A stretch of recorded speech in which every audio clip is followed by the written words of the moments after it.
오늘 믿음의 사람으로 말씀을 나누려고 합니다. 우리는 믿음으로 산다고 하면서도 때로는 우리 믿음을 제대로 점검하지 않을 때가 참 많습니다. 믿음이 무엇인지, 무엇을 믿는지, 믿음의 사람은 어떻게 살아야 하는지, 이 많은 것들이 이 믿음 안에 들어 있습니다. 오늘 말씀을 통하여서 우리 말씀과 찬양교회 모든 성도들이 2025년을 시작함에 있어서 우리의 믿음을 다시 한 번 더 돌아보고 점검하게 하시고, 그리하여서 우리가 믿음의 걸음을 걸어갈 수 있는 우리 성도들 되게 하여 주시옵소서. 감사드립니다. 예수님의 이름으로 기도드렸습니다. 아멘. 자, 첫 번째 우리가 의의 사람을 보았고요. 어제 이제 경건의 사람을 보았습니다. 그리고 이제 오늘은 이제 믿음의 사람입니다. 자, 믿음이라는 단어가 히브리어로 아만입니다. 아만. 네, 확실하다는 이야기입니다. 확실하다, 견고하다 이런 뜻이거든요.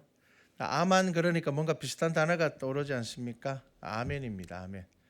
네, 아멘에서 파생된 단어가 아만에서 파생된 단어가 아멘입니다. 그래서 믿음이라는 단어에서 파생된 것이 아멘입니다. 그래서 이 아멘이라는 단어의 뜻이 뭡니까? 이루어질 것을 믿습니다. 네, 그래서 우리가 믿음으로 산다라는 것은 무엇인가를 확실히 알면서 살아간다라는 것을 의미를 합니다. 자, 그런데 이제 제가 이제 소책자를 만들 때도 믿음에 대한 파트가 제일 두꺼웠습니다. 왜 그러냐면 이제 이 믿음이라는 것이 굉장히 이제 포괄적인 의미를 가지고 있습니다. 단어적으로는 단순하죠. 뭔가를 의심하지 않고 믿는다, 신뢰한다. 자, 이것이 믿음입니다. 그런데 이제 이것이 하나님을 향한 어떤 신앙적인 의미를 가질 때에는요, 우리가 이 믿음이라는 단어 속에 여러 가지를 생각을 해봐야 됩니다. 뭐 쉽게 생각을 해도요, 무엇을 믿을지, 도대체 뭘 믿는다는 말이냐. 두 번째, 그렇다면 어떻게 믿을 것이냐. 우리가 그 사실을 확실히 알 때에 그러면 어떻게 믿어야 하냐는 거죠. 그 믿음의 방법들. 그리고 또 믿는다는 것이 내 삶에서 그러면 어떻게 증거될 수 있는지. 다르게 이야기를 하면 믿음이라는 것이 우리의 삶에서 어떻게 드러나고 나타나는지, 네, 이러한 것들 모든 것이 다 믿음 안에 들어 있습니다. 자, 그래서 우리가 이제 오늘 믿음의 사람아라고 시작을 할 텐데요. 믿음의 아주 몇 가지 중요한 것, 우리가 무엇을 믿어야 하는지, 우리의 믿음이 무엇인지 한번 생각해 보려고 합니다. 자, 우리가 믿는다고 할 때 가장 중요한 첫 번째 믿음은 창조주 하나님입니다. 여러분, 이거 없으면 안 됩니다. 여러분, 이거 없이 그냥 나는 예수님을 믿어 여기서부터 시작하면은 우리의 믿음은 나중에 큰 고난이나 환난 가운데서 근본이 흔들릴 겁니다. 세상 살아가니까 이거 예수님 믿는 거 쉽지 않네. 여러분, 세상을 만드신 분이 하나님이시라는 근본적인 믿음의 바탕이 있지 않으면은 우리가 이 믿음의 뿌리가 흔들릴 때가 많습니다. 그래서 첫 번째가 이제 창조주 하나님. 하나님께서 이 모든 우주를 만드셨고 이 세상을 만드셨고 하나님의 창조의 손길이 미치지 않은 것이 하나도 없다라는 것. 여러분, 창조주는 주관자를 의미를 합니다. 최근에 과학자들이 내는 논문들을 보면요, 재밌는 부분이 있습니다. 흥미로운 부분이 있습니다. 그게 뭐냐 하면은 이 우주에 대해서 이제 과학자들이 어떻게 결론을 내린가 하면은 이 우주는 굉장히 정확한 질서에 의해서 존재하고 있다, 이렇게 이제 결론을 내립니다. 그러면서 과학자들 중에도 하나님을 믿지 않는, 신을 믿지 않는 사람들도 이렇게 표현을 합니다. 우주는 설계자가 있다고 보는 것이 맞다. 그래서 과학자들이 이 우주가 설계되었다라고 믿는 이유가 있습니다. 그 사람들은 뭐 하나님 안 믿는 사람들도 이 우주는 설계되었다라고 믿는 근거가 있는데 그것이 바로 질서라는 겁니다. 자, 그래서 그들이 이야기하는 질서는 우리가 생각하는 뭐 이런 질서하고 조금 다릅니다. 과학자들이 이야기하고 있는 질서가 뭐냐면, 과학자들이 굉장히 놀라운 질서를 발견했는데 그게 뭐냐 하면 이 질서가 모든 우주에 동일하게 적용이 된다는 겁니다. 이게 무슨 의미냐면요. 우리가 지금 우주선을 만들어서 달에 갔다가 오고 합니다. 뭐 자주 가지는 못하지만. 그리고 또 어떤 이제 우주선들은 지금 이제 화성을 지나서 이렇게 또 지나가고 있죠. 태양계 끝까지 가고 있습니다.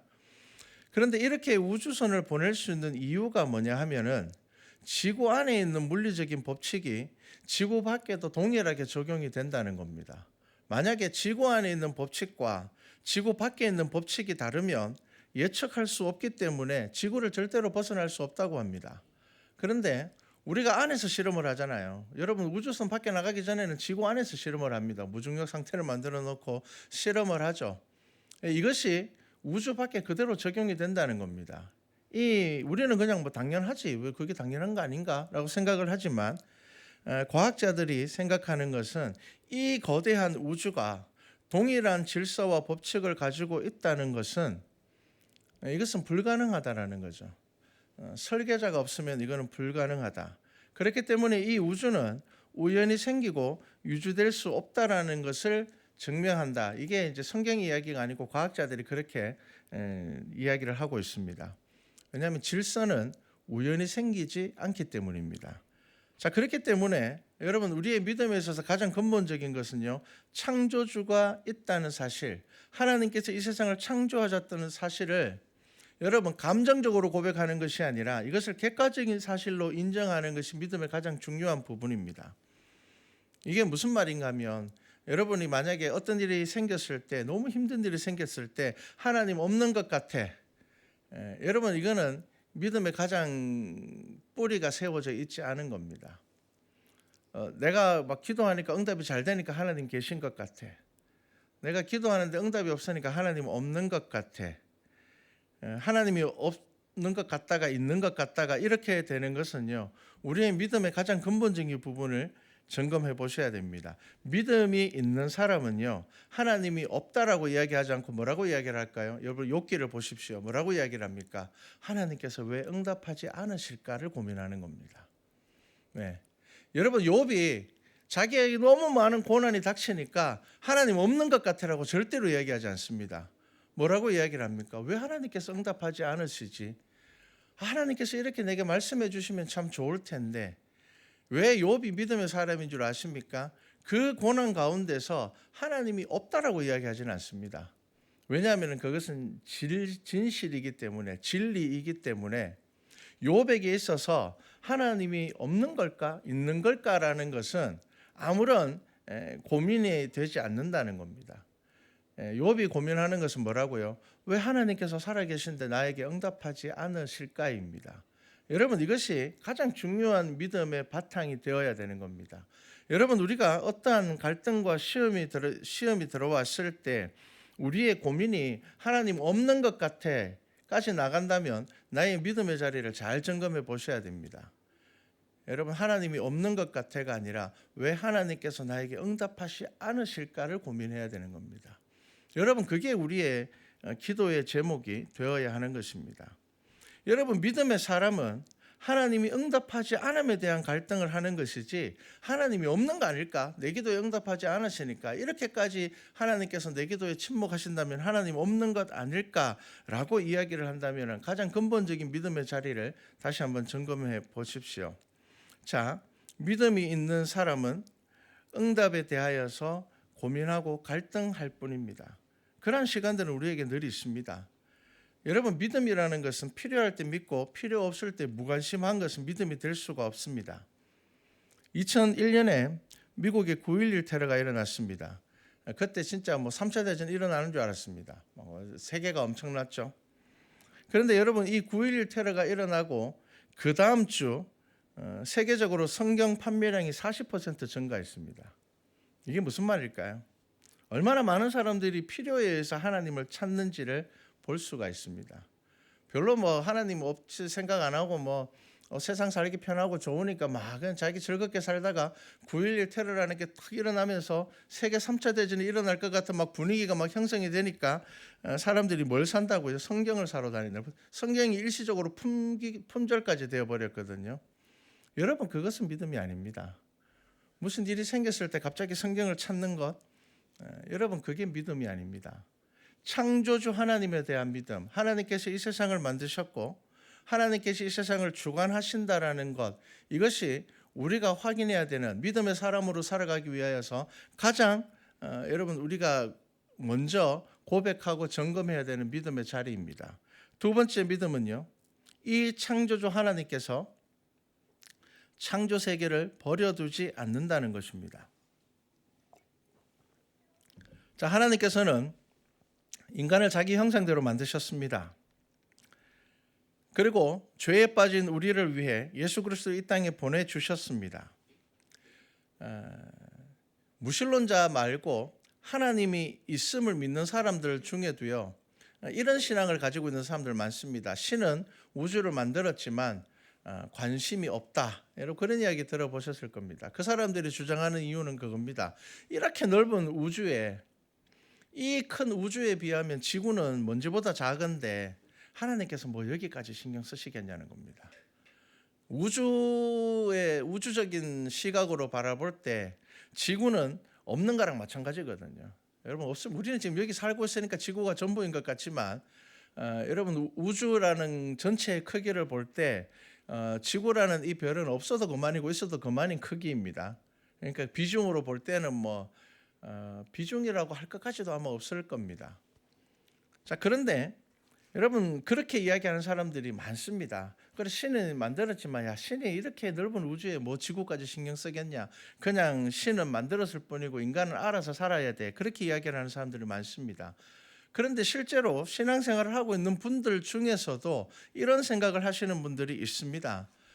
그렇기 때문에 우리가 신앙생활을 한다고 하면서도 내 마음대로 살려고 하는 겁니다. 여러분 두 번째 믿음이 창조주 하나님께서 이 창조 세계를 운행하신다는 것입니다. 죄에 빠진 우리를 위해서 예수 그리스도 이 땅에 보내주셨고 예수님이 십자가로 우리가 구원받았다는 것은 창조주 하나님께서 이 땅을 다스린다라는 것을 믿는 것입니다. 여러분 창조주 하나님을 믿는다면 두 번째로 하나님께서 우리의 인생 가운데 함께 하신다라는 것을 믿으셔야 됩니다. 이것이 아주 중요한 믿음입니다. 그래서 이러한 믿음을 가지고 있다면 하나님께서 우리의 삶 가운데 함께 하시는 이 믿음을 믿는다면, 그래서 예수 그리스도께서 이 땅에 오셨다라는 것을 믿는다면 여러분 믿음의 당연한 태도가 뭐가 될까요? 예수 그리스도의 가르침에 대하여서 절대적인 관심과 배움이 있어야 됩니다. 여러분 내가 믿는다고 이야기를 하면서 하나님의 말씀을 배우는 것에 또 하나님의 말씀에 대해서 관심이 없다면 여러분 이것은 믿음이라고 할 수가 없습니다. 적어도 내가 믿는 하나님이 어떤 분인지, 그 하나님께서 나를 위해서 무엇을 하셨는지, 그 하나님께서 지금 내 삶 가운데서 무엇을 하시는지, 여러분 그것이 믿음입니다. 그래서 이 믿음은 언약이라고 하죠. 언약은 무엇입니까?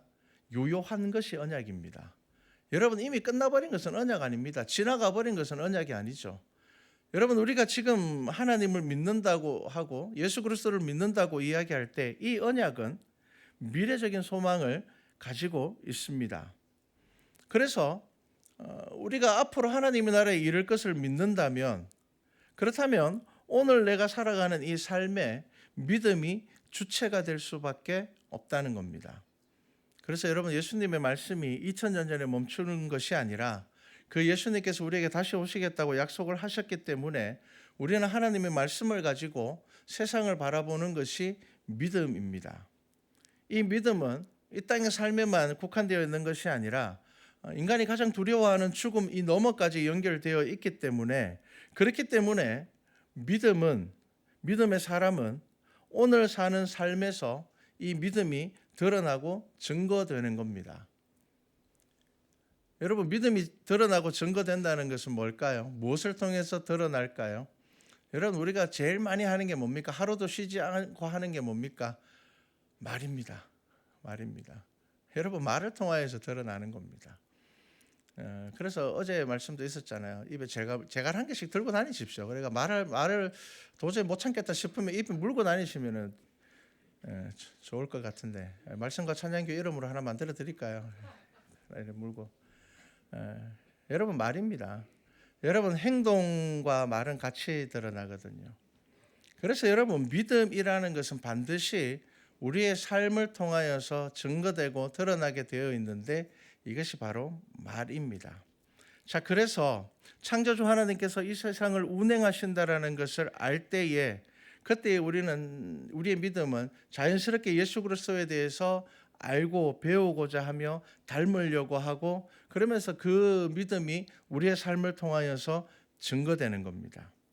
자, 그래서 믿음의 세 번째 믿음은 무엇이냐면은 나의 삶의 방향 전환이 믿음 안에서 이루어진다라는 것을 믿는 것입니다. 여러분, 이것이 곧 나의 삶이 은혜임을 믿는 것입니다. 은혜는 대가의 반대말입니다. 대가의 반대말. 은혜는 다른 말로 선물입니다. 선물. 은혜는 선물이죠. 선물의 반대말은 대가죠. 대가.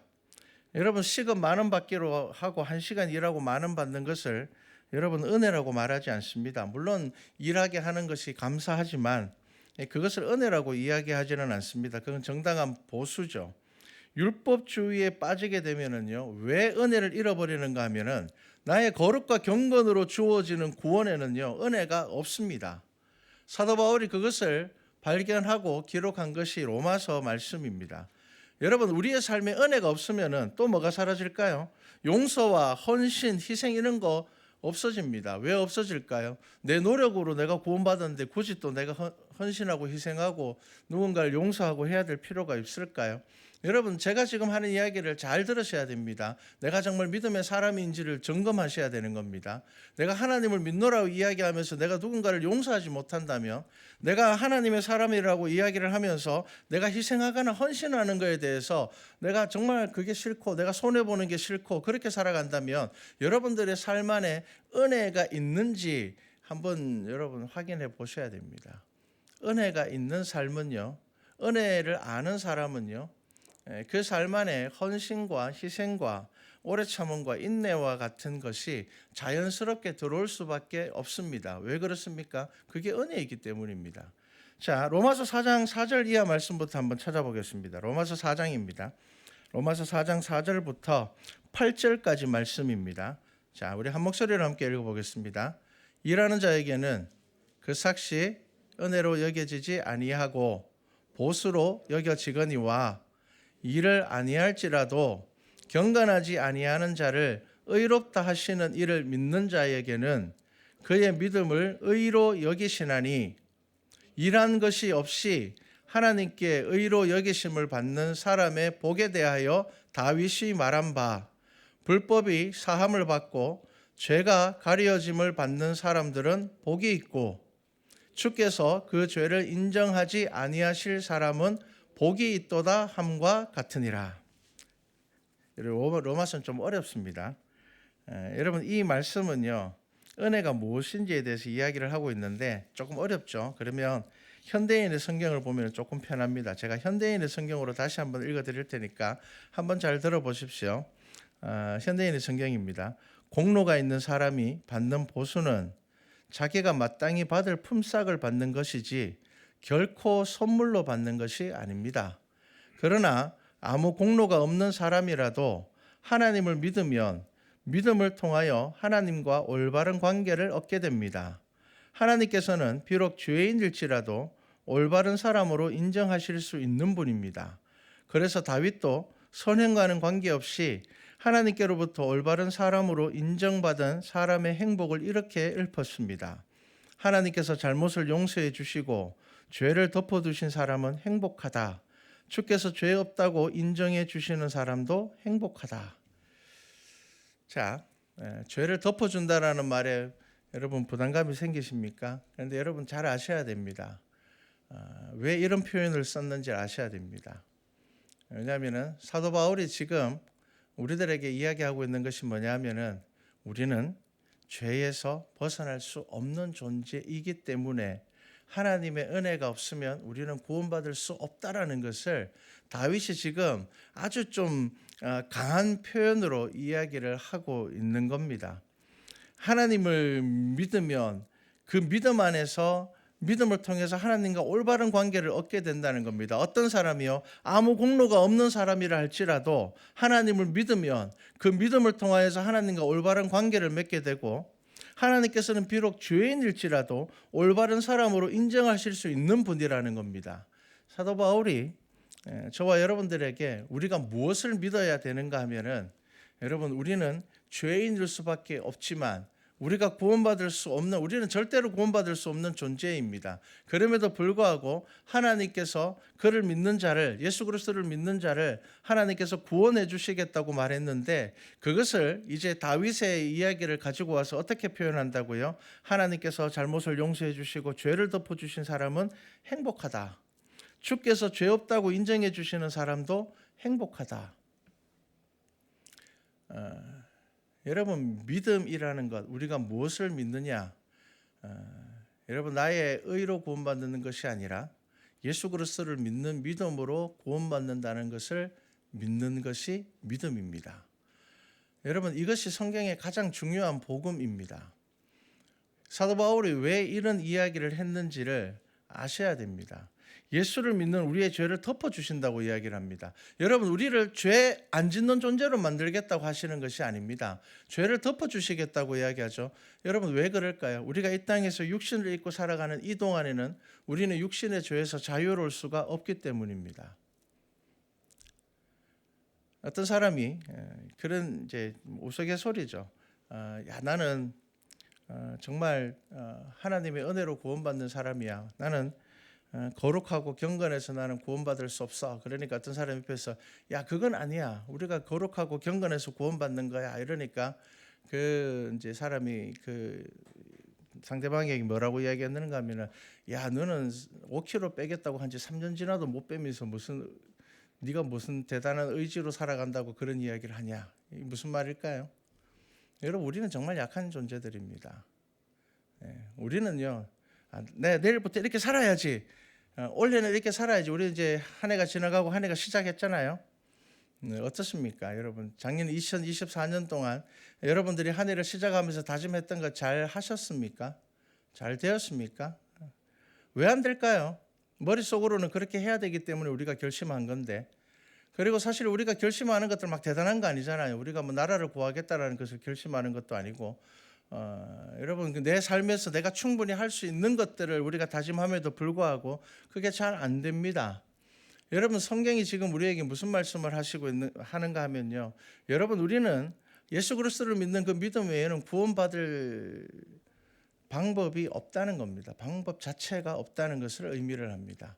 그래서 지금 로마서에서 무슨 이야기를 하고 있는가 하면, 여러분, 막 죄를 막 지어라는 이야기가 아닙니다. 죄에 대해서 용서할 권한을 가지고 계신 하나님께서 우리를 용서해 주시기로 작정하셨다는 겁니다. 그래서 예수 그리스도를 이 땅에 보내주셔서 그 예수 그리스도의 십자가를 믿는 사람, 다르게 이야기를 하면은 내 죄가 저만큼 커라는 것을 아는 사람을 용서해 주시겠다는 겁니다. 이해가 가십니까? 그래서 여러분, 십자가의 은혜가 중요한 겁니다. 여러분, 십자가의 사건, 하나님의 말씀을 묵상하면서 여러분들 마음 가운데 여러분, 어떤 믿음의 고백이 있어야 될까요? 맞습니다. 제가 짓는 죄는 십자가에 달려 죽을 만큼 큰 죄가 맞습니다. 여러분, 이거 알아야지 여러분 구원의 은혜를 누릴 수가 있게 됩니다. 우리 고등학생 안 왔지만 지원이가 맨날 교회 오면은 죄인이라 그러니까 싫다 그러잖아요. 저한테도 질문하더라고요. 저는 별로 죄 지은 것도 없는데 왜 자꾸 교회 오면 죄인이라고 이야기하냐고. 그래서 제가 손을 꼭 잡고 이야기해 줬습니다. 잘 생각해봐라. 잘 생각해봐라. 정말 죄 지은 게 없을까? 네 기준으로는 죄가 아니라고 생각할지 모르겠지만 잘 생각해봐라. 여러분, 죄의 크기를 알아야지 십자가의 은혜가 여러분 경험되어집니다. 제가 예전에 있었던 교회 권사님 한 분은 성경 읽을 때마다, 특히나 예수 그리스도께서 십자가에 달려주신 그 죽으신 그 말씀을 읽을 때마다 늘 펑펑 우세요. 늘 펑펑 웁니다. 그래서 그 권사님이 하시는 고백은 그겁니다. 저는 이 성경 읽을 때마다 정말 내 죄는 십자가에 달려 죽을 만큼 큰 죄라는 것을 제가 알고 있기 때문에 나는 이 말씀을 읽을 때마다 그냥 지나갈 수가 없다라는 겁니다. 여러분, 각자가 우리의 죄의 크기를 제대로 알지 못하면 여러분, 우리가 믿음으로 얻는 구원의 크기를 제대로 알지 못합니다. 그리고 우리가 우리의 죄의 크기를 알지 못하면요, 우리가 믿음 안에서 하나님께서 우리에게 베풀어 주시는 그 은혜를 경험하지 못하게 됩니다. 하나님께서는 우리의 모든 죄를 용서할 권한을 가지고 계신 분입니다. 그래서 성경은 예수 그리스도를 왕이라고 이야기하죠. 왕은 모든 백성의 죄를 사할 수 있는 권한을 가지고 있습니다. 자, 그런 하나님께서 우리의 죄에 대하여서 우리 죄를 사하여 주시는데, 그 사하여 주는 조건으로 너희가 거룩하고 경건하고 완벽한 인간이 되면 내가 용서해 줄게, 그렇게 이야기하셨으면 우리가 아무도 구원받지 못할 텐데, 예수님께서 우리에게 뭐라고 말씀하셨는가 하면 나를 믿는 자는 구원을 얻으리라 라고 말씀하셨습니다. 여러분, 그게 은혜라는 것을 깨닫지 못하면 우리의 삶 안에서 우리가 믿음으로 살아가지 못하게 됩니다. 그래서 여러분, 이 죄사함은 불법이 아니라 은혜입니다. 왜냐하면 죄사할 자격이 없는 사람이 우리 죄를 사해 준다고 이야기하면 그거 불법입니다. 그런데 우리의 죄를 사하실 수 있는 분이 우리의 죄를 사하여 주시겠다고 성경을 통하여서 선언하셨기 때문에, 여러분, 그렇기 때문에 그것이 은혜입니다. 그래서 우리가 그것을 믿어야 되는 겁니다. 여러분, 무엇을 믿으라고요? 여러분, 예수 그리스도를 믿음으로 구원받는 것을 믿으십시오. 여러분, 거룩하고 경건해지고 완벽한 인간에 대해서 구원받는 것 아닙니다. 상위 1% 구원받는 거 아닙니다. 모든 성도들 가운데서 상위 10% 내가 구원해 주겠다. 여러분, 그러면 우리는 정말 죽을 똥 살 똥 모르게 신앙생활을 해야 될 겁니다. 그런데 여러분, 얼마나 큰 은혜입니까? 예수 그리스도의 십자가를 의심하지 않고 그 십자가가 나의 십자가라는 것을 발견하고 고백하는 사람들을 구원해 주시겠다고 약속하신 것입니다. 그래서 여러분, 우리가 믿어야 될 네 번째가 뭔지 아십니까? 죄로 인해서 우리가 멸망하지 않을 것을 믿으셔야 됩니다. 여러분, 우리는 죄로 인해서 멸망하지 않습니다. 죄에서 자유를 얻는다는 말은요, 성경에서 죄를 짓지 않는 상태가 된다는 것이 아닙니다. 여러분, 사도 바울이 뭐라고 이야기를 합니까? 나는 매일 내 속에서 죄와 선과 악이 다투고 있다고 이야기를 하잖아요. 사도 바울조차 그렇게 이야기를 합니다. 특히나 사도 바울은 자기의 이전에 지은 죄가 너무 커서 자기는 구원받을 자격이 없는 사람이었습니다. 여러분, 사람 죽였는 사람이 어떻게 사도가 될 수 있겠습니까? 그런 사도 바울이 예수 그리스도를 만나고 난 이후에 그가 하는 이 고백들, 믿음으로 구원받습니다라는 이 고백은요, 우리가 죄를 짓지 않는 상태가 되는 것이 아니라 죄를 아는 상태가 된다는 것입니다. 나의 죄를 알고 내 죄가 얼마나 큰지를 알고 내가 십자가에 달려 죽어야 되는데 예수님께서 나를 대신하여서 십자가에 달려 죽으신 것을 믿는 그 믿음, 한마디로 이야기하면 내가 죄인이라는 것을 아는 사람을 하나님께서는 구원해 주시겠다는 겁니다. 다르게 이야기를 하면요, 저는 죄 안 지었는데요, 저는 죄인 아닌데요, 저는 예수 그리스도 십자가 필요 없는데요, 그 사람들이 구원을 못 받는다는 겁니다. 여러분, 죄의 용서함을 받고 은혜 안에 살아가는 것이 성도의 삶이죠. 그게 구원받는 믿음입니다. 그래서 로마서 6장 14절 말씀에 이런 말씀이 있습니다. 로마서 6장 14절입니다. 죄가 너희를 주장하지 못하리니 이는 너희가 법 아래에 있지 아니하고 은혜 아래에 있음이라. 다시 한번 읽어볼까요? 죄가 너희를 주장하지 못하리니 이는 너희가 법 아래에 있지 아니하고 은혜 아래에 있음이라. 여러분, 우리가 예수 그리스도를 믿는 순간 우리는 이제 죄 아래에 있는 사람이 아니라 은혜 아래에 있는 사람입니다. 저와 여러분 모두는 죄 아래에 있는 사람이 아니라 은혜 아래에 있는 사람입니다. 저와 여러분 모두는 죄를 안 짓는 사람이 아니라 그것이 죄인 것을 아는 사람이 되는 것입니다. 그래서 여러분, 우리가 죄인인 것을 안다면 여러분, 우리가 당연히 우리 서로를 향하여서 용서해야 되지 않겠습니까? 내가 의인이고 저 사람이 죄인이면 용서할 수 없죠. 나는 의인인데 저 쟤는 죄인인데. 그런데 여러분, 우리가 다 같은 죄인이라면, 우리가 다 같이 예수 그리스도 십자가 아니면 죽을 수밖에 없는 죄인이라면, 여러분, 우리는 이제 율법 아래, 죄 아래에, 죄가 우리를 주장하지 아니하고 우리는 은혜 안에 있는 사람이 되는 겁니다.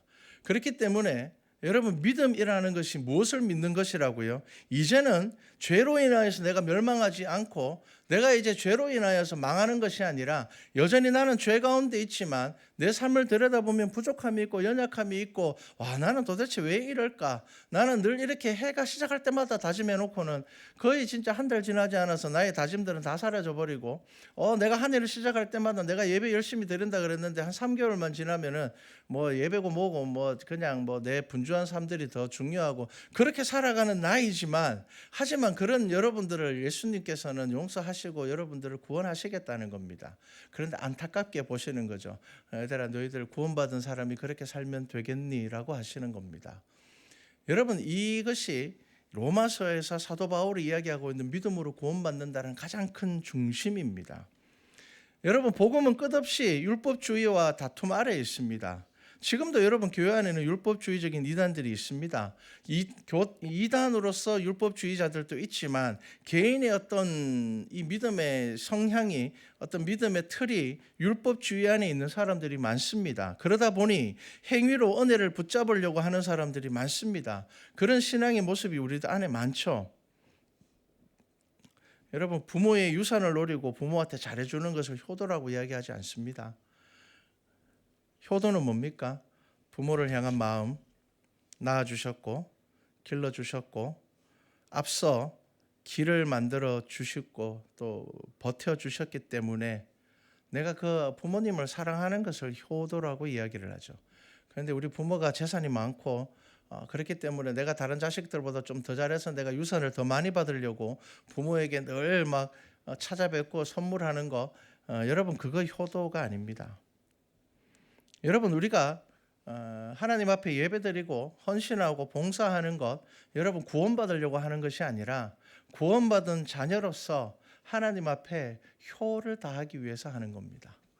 여러분, 이것이 분명하게 우리의 믿음 안에 자리 잡고 있어야지 우리가 믿음으로서 살아간다는 것이 무엇인가를 알게 되는 겁니다.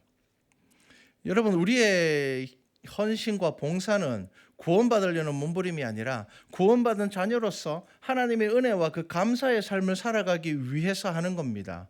그래서 은혜 안에는 교만이 자리 잡을 수가 없습니다. 왜냐하면 내가 하나님께 받은 구원의 은혜가 너무 크기 때문에 내가 봉사를 하는 거기 때문에, 여러분, 이 봉사가 봉사하지 않는 사람에 대한 불평으로 이어지지는 않는 겁니다.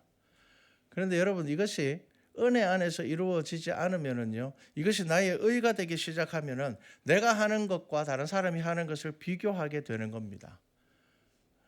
그래서 여러분, 은혜 안에서 봉사하는 것과 율법 안에서 봉사하는 것은 전혀 다릅니다.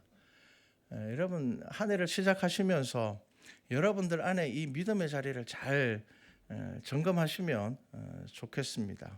여러분, 율법 안에는 교만이 자리 잡을 수밖에 없습니다. 왜냐하면 이거 선택이 아닙니다. 율법주의 안에는 교만이라는 것은 당연합니다. 왜? 율법주의는 누가 더 경건하냐, 이게 경쟁이 되기 때문에 당연히 그 안에는 교만이 들어오게 됩니다. 하지만 은혜 안에는요, 경쟁이 없습니다. 나도 구원받은 사람이고 너도 구원받은 사람이고, 나도 죽을 수밖에 없음에도 불구하고 하나님께서 나를 구원해 주셨고, 너도 죽을 수밖에 없는 사람인데 하나님께서 구원해 주셨습니다. 여러분, 그 안에서 무슨 교만이 자리 잡을 수가 있겠습니까? 여러분, 의심하지 않고 예수님을 믿는다면 여러분, 구원 못 받을까 봐 걱정하지 마십시오. 그런 불안을 하지 마십시오. 내가 이번 주 교회 안 나갔는데 이번 주 다음 주 되기 전에 예수님 오시면 나 지옥 가는 거 아닐까, 그런 생각하지 마십시오. 그 전혀 상관이 없습니다. 여러분들이 예수 그리스도의 십자가가 나의 십자가라는 것을 분명하게 믿고 의심하지 않고 믿고 있다면 여러분, 구원받는 것은 아무 문제가 없고 하나님의 나라에 가는 것은 아무 문제가 없습니다. 중요한 것은 우리가 이 땅에서 하나님께서 내게 맡겨주신 그 사명을 제대로 감당하지 못하느냐 하느냐의 문제입니다. 그래서 여러분, 최선을 다하셔야 됩니다. 여러분, 부모님이 정말 고생해서 나를 키운 것을 안다면 자녀가 대학 가서 장학금은 못 받더라도 결석은 안 해야죠. 여러분, 이겁니다. 여러분, 장학금은 재능 없으면 못 받을 수도 있습니다. 다 주는 거 아니잖아요. 그런데 적어도 결석은 안 해야죠. 결석은 내가 할 수 있는 거잖아요. 내가 조금만 신경 쓰고 내가 조금만 애쓰면은 수업은 안 빠질 수 있는 거잖아요. 내가 수업 열심히 참여하고 내가 한다고 했는데 장학금 못 받는 건 어쩔 수 없어요. 그걸 가지고 뭐 혼내고 이러면 안 됩니다. 그런데 결석을 뭐 밥 먹듯이 했다. 야, 이거는 이제 심각하게 이야기해 봐야 되는 겁니다. 왜냐하면 그것은 본인의 의지로 할 수 있는 것이기 때문입니다. 여러분 예배에 대해서 제가 막 예배 안 드리면은 뭐 여러분 큰일 납니다 이런 소리는 절대로 안 합니다. 그런데 여러분들이 생각하셔야 됩니다. 적어도 이 예배라는 것은 여러분 장학금은 안 받으셔도 됩니다. 여러분들이 막 특별한 예배 인도자가 된다든지 특별한 재능을 가진다든지 여러분들이 특별한 능력을 가진다든지 여러분 그런 사람이 되면 참 좋겠지만 여러분 그렇게 되지 않는다 하더라도 수업에 빠지지는 마십시오. 그거는 아주 중요합니다. 그건 우리가 할 수 있는 거잖아요. 내가 최선을 다해서 할 수 있는 거잖아요. 그렇기 때문에 여러분 대단한 사람이 되지 않아도 좋으니 여러분 예배를 너무 가볍게 생각하지는 마십시오. 자, 그리고 마지막 우리가 믿어야 되는 것은요. 5번째입니다. 모든 일에 하나님의 일하심을 믿으셔야 됩니다. 모든 일에 여러분 우리는 내 일만 하나님 믿음 좋으신 분들도 내 삶 가운데 일하시는 하나님만 바라보시려고 하시는데 여러분 하나님께서는 모든 삶의 모든 인생을 주관하시는 분이십니다. 이제 이런 이야기가 있습니다. 어떤 사람이 갑자기 홍수가 나서 지붕 위에 갇혔습니다. 그래서 기도합니다. 하나님 좀 도와주세요. 지나가던 노젓는 배가 왔습니다. 빨리 여기 뛰어내리라고. 그러니까 그 사람이 뭐라고 이야기를 하는가? 괜찮습니다. 제가 하나님께 기도하고 있으니 하나님께서 도와주실 겁니다. 이렇게 이야기를 합니다. 그냥 가버렸습니다.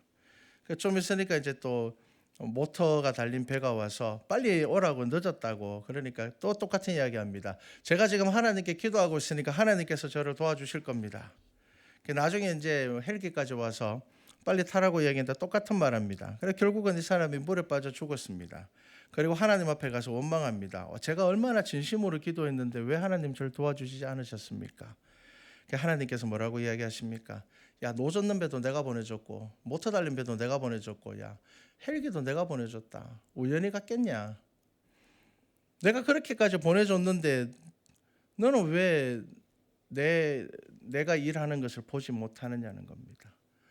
여러분 분별력이 없는 믿음은 표적과 기적을 구합니다. 여러분 지붕 위에서 기도하면 갑자기 하늘에서 손이 내려와가 들고 올라가야 됩니까? 그게 아니잖아요. 여러분 모든 일에 하나님께서 일하심을 믿어야 됩니다. 여러분 우리가 협력하여서 선을 이룬다는 말의 의미가 굉장히 중요하거든요. 여러분 협력하여서 선을 이룬다는 말 뜻이 좋은 것들이 협력해서 선을 이룬다는 말이 아닙니다. 비록 내가 보기에는 불편한 것도 때로는 내가 보기에는 저런 사람도 하나님께서 쓰실까? 여러분 그 모든 것이 협력하여서 결국에는 선을 이룬다는 것입니다. 어떤 사람에게요? 믿음의 사람들에게. 여러분 이것을 잘 보셔야 됩니다. 여러분 예수님께서 뭐라고 이야기를 하셨습니까? 하나님께서 허락하지 않으시면 참새 한 마리도 떨어지지 않는다. 이게 어떤 의미입니까? 하나님께서는 이 세상의 그 모든 것들에 대한 소유권을 가지고 계시다는 겁니다. 그렇기 때문에 하나님께서는 이 세상의 모든 것을 다 사용하셔서 우리에게 말씀하실 수 있는 분입니다. 그렇기 때문에 여러분 협력하여서 선을 이룬다는 것을 믿는다면 여러분 내가 좋아하는 것만 모여서 선을 이룬다고 생각하지 마시고 때로는 나의 불편함들과 때로는 나의 괴로움들과 때로는 나의 어려움들 가운데서도 분명히 하나님께서는 그 모든 것들을 통하여서 선을 이루어 가시는 하나님이심을 믿으셔야지 여러분들께서 오늘 하루 믿음으로 살아갈 수가 있습니다. 여러분 그렇다면 어떻게 믿음에 이를 수 있을까요? 이제 중요한 게 이거죠. 어떻게 해야 믿음에 이룰 수가 있습니까? 여러분 하나님의 말씀을 묵상하고 듣기 위해 애써야 되죠. 우리 로마서 10장 17절 말씀을 볼까요? 이건 찾아보셔야 됩니다. 자, 로마서 10장 17절입니다. 잘 아시는 말씀인데 자, 로마서 10장 17절 말씀 우리 한 목소리로 함께 읽어볼까요? 함께 봉독합니다. 그러므로 믿음은 들음에서 나며 들음은 그리스도의 말씀으로 말미암았느니라. 여러분 듣기 위해서 애쓰셔야 됩니다. 여러분의 삶에 매일의 삶에 큐티가 있다는 것은 굉장히 중요합니다. 제가 여러분들에게 새벽 우리 설교 있는 날에는 이 설교 영상을 파일을 꼭 들어보시라고 하는 이유가 뭐냐면 여러분 그거 운전하면서 뭐 듣는 동 마는 동 하면서 들으셔도요 듣는 게 중요합니다. 왜냐하면 제가 뭐 대단한 설교를 하기 때문에 그런 것이 아니라 하나님께서 우리에게 하신 약속이 뭡니까? 하나님의 말씀은 살아있다는 것입니다. 여러분 그래서 매일 들으셔야 됩니다. 여러분 믿음은 들으면서 납니다. 여러분 이거 굉장히 중요하게 생각하셔야 됩니다. 여러분들의 믿음이 언제 흐릿해지는 줄 아십니까? 예배와 멀어지면 반드시 믿음은 흐릿해집니다. 그래서 여러분 최선을 다해서 듣기 위해서 애쓰셔야 되고요.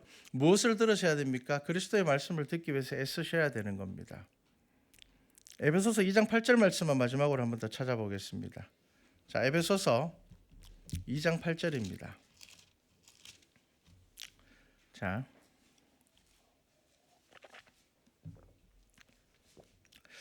에베소서 2장 8절 말씀 우리 한 목소리로 함께 읽어보겠습니다. 너희는 그 은혜에 의하여 믿음으로 말미암아 구원을 받았으니 이것은 너희에게서 난 것이 아니요 하나님의 선물이라. 아멘. 여러분 하나님의 선물입니다.